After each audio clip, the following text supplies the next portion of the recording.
the thing disappeared.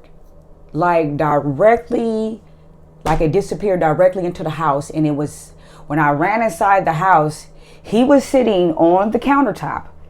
And on everything in my soul, it just looked like it just went inside of the house, basically went back inside of him. So everybody's all tripping out. We tripping out. Everybody's screaming woo woo. When I get in the door, because I'm the last one coming in, he's looking at me with these words, without words. Like, you know what I'm saying? Like basically trying to prove to me that his story is real. Shit is weird, bro. It was going from that to my mom. I don't know if she calls herself a white witch. I don't know if she was thinking she was trying to protect me by doing these spells. Spells were going wrong until where you could see this green burp, this green fart. It was like, it was just this green stinky smell that was coming out of her. And she was saying that a spell had went bad. Well, I'm sitting there and we're on the couch. And I'm sitting there and it's just real trippy stuff in this house. I'm the only one can see the gnome. I don't even know if it was a gnome, but it was about this short. It was behind the rocking chair, but it was moving like it was in a different dimension.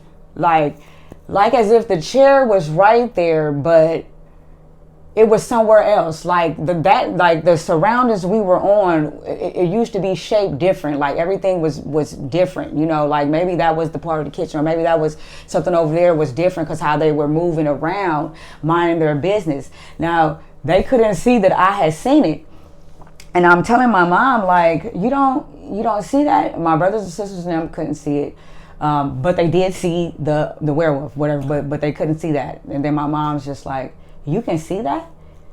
And I'm like, yes, I can see this. Like, you know what I'm saying? And then she's just holding me real tight and trying to, you know, so I don't really know, like, you know what I'm saying, how all of this stuff was transpiring, you know. Yeah, it was really trippy. So then they both just decided that I was the chosen one to be able to have this man's child. He just knew I was going to bear a son. My first child was going to be a son. And so back to this. So I'm made to not go to school. I'm at the house. It had got to the point where we used to get, when we were finna get off a punishment, everybody would get treated. They would be able to go to Pizza Hut or somewhere off to leave the house, so you could get your punishment by him without anybody being there. Okay, it was to this point. I'm grabbing onto my mother, don't leave, because I already know, you know what I'm saying, it's about to get ugly. She pretty much knew it, you know what I'm saying, so she leaves. Me and him is sitting at the table, and he's pretty much like, you're about to get your whooping, because every time we get ready to get off punishment, we get a whooping. So I'm finna get ready to get off I'm thinking I'm finna get ready to get off punishment or whatever. So we're sitting at the table. He's like, well, would you like your whooping, or would you like to discuss the matter? And I'm like, I just rather go ahead and get my whooping over. So he's like, put this gown on. And I'm like, Mama said that you can't whoop us no longer in gowns because these gowns are fucking see-through. We already know you a fucking perv. So he's like, no, I don't care what your mom says, put the gown on. So I go put the gown on, and at this point I'm fucking shaking at the table. And he takes me to the room, and then he starts hitting me, and my legs is locked, because usually when we get beat across the store with the hardware sticks, because he would go to the hardware store to get the sticks to beat us with, I would lay on the stool and I would tighten up with my legs real tight. So this time he just like glides. So now I'm over here like, oh my God. So now I'm more so scared. Like, okay. So he's like, he was like, Andrea, you know, you don't want no whooping. You don't want no whooping. He's like, let's go sit at the table and have a conversation. So I get to the table, have a conversation. And then he's over here like, what do you think about that letter? And I'm like, what does the letter have to do with anything? He's like, because I'm basically, I want to have a child, you know, I want to have a son, and I want you to be the one to bear my child. And I'm just over here sitting like, what the, like, does mom know about this? He's like, mom doesn't know about this. She doesn't need to know about this. I said, well, how do you think you're going to get away with this? And he's like, the letter. I said, well, what about what's in the letter? That he said, because you're Andrea, your boyfriend left the state, so will nobody know that it's me that got you pregnant. We are Jehovah's Witness, so we don't believe in abortion, so you would do homeschool. You would not go to school. And, you know, just pretty much had it all mapped the fuck out.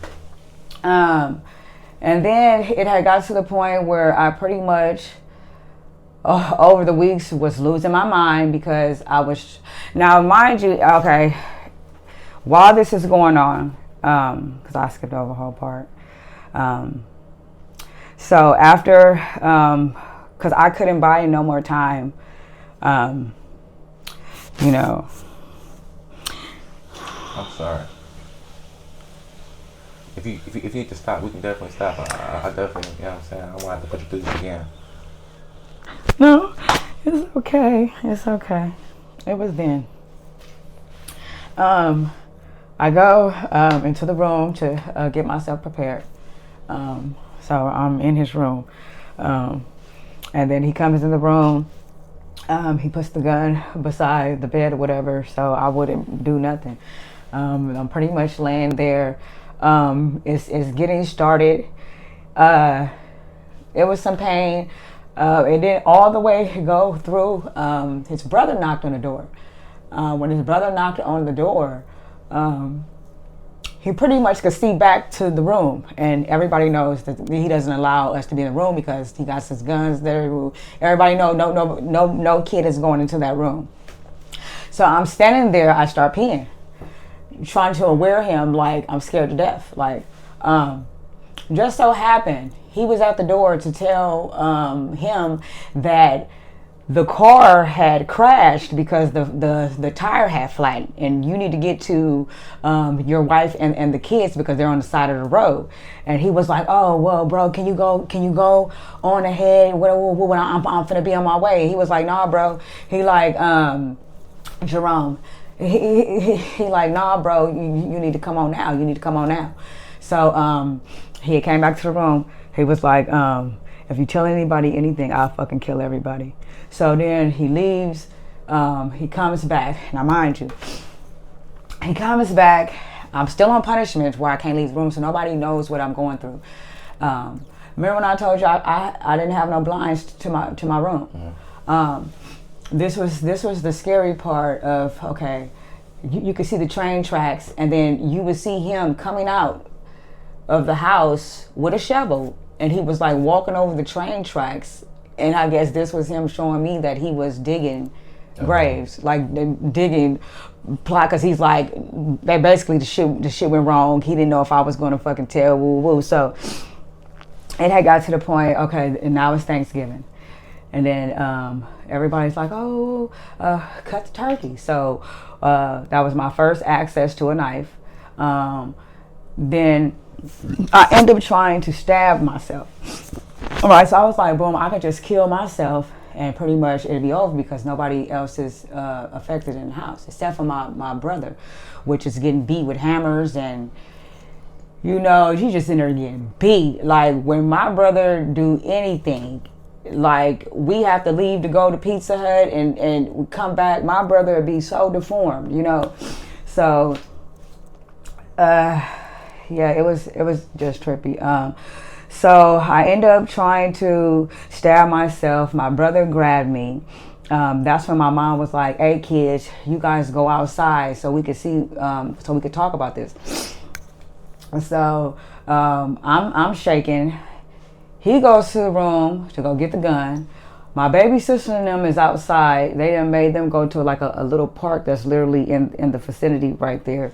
And he's basically about to take my mom's life because she's still in role play, like as if she doesn't know what the fuck is going on.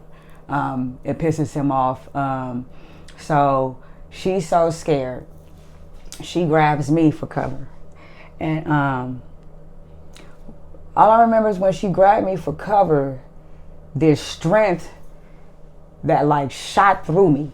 You know what I'm saying? And then I end up standing up, and I end up walking up to the gun, and I end up having him shove the gun in my head. And I was like, you just take my life right now. Y'all can go on with y'all. You take my life right now. You can take my life right now. And I was like, you can take my life right now. Like nigga, I'm ready to die. I'm ready to go. So at this point, he's like, nah. He's like, y'all literally got until 12 o'clock midnight to get the fuck up out of Chicago. So my mom and me, boom, and Aaron, my two little sisters that was by him had to stay. That shit. Yeah, so we get to the Greyhound. And my fucking mom leaves me at the Greyhound. Just really distraught. Now I know she was a part of it. She pretty much knew. So they were trying to do this ritual. And I was supposed to have the child, and the child was going to be the sacrifice. And I ended up finding this out. Like I said, the story is so all over the place, because it was like I was catching, glimpses as I was growing up, as I was getting moved over here to here, and then finding out from family members. And, so when she left me at the Greyhound station, she had left my auntie Shirley's number or whatever. So no, matter of fact, the Greyhound dude just let me get on. I had told him I had an auntie that lived in Richmond. So he was like, the best thing I could do is get you to the destination, whatever. So my mom had left me my aunt's number. So I ended up coming out here. I lost track of my mom. And then I ended up going to a group home. And, I was in the group home for a minute. And then even in that situation, speeding a little forward, Job Corps. I remember I said, so when I got out of that situation, I had admitted myself into Job Corps. Okay. This was the time when I really start seeing this werewolf. And I'm not even in Chicago no more.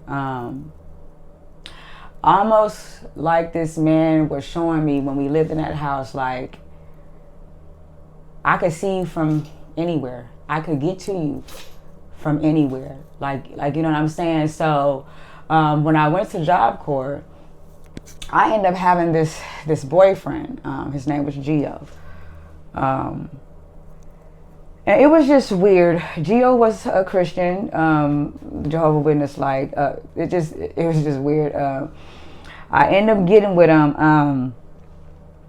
It was just weird signs of stuff going on. I ended up breaking up with him because he had ended up catching an STD from a girl that he cheated on me with or whatever. So I pretty much had left him alone. But now around this time, it was Christmas time. And I don't want to be alone. It was Christmas. I was in Job Corps. I was like, what? Because I haven't experienced nothing crazy like that. It was just some cheating, some regular shit. So I'm thinking, like, okay, well, he got me a present for Christmas. Let me just go out or whatever. So we're, okay, I'm going to get mine together. So we're going out. I think we went to the movies, and then he's like, let's go back to my place. And then I'm like, no. I said I wasn't going to go back to your place or whatever. And he's like, well, I have your gift at my place or whatever. So I'm like, okay.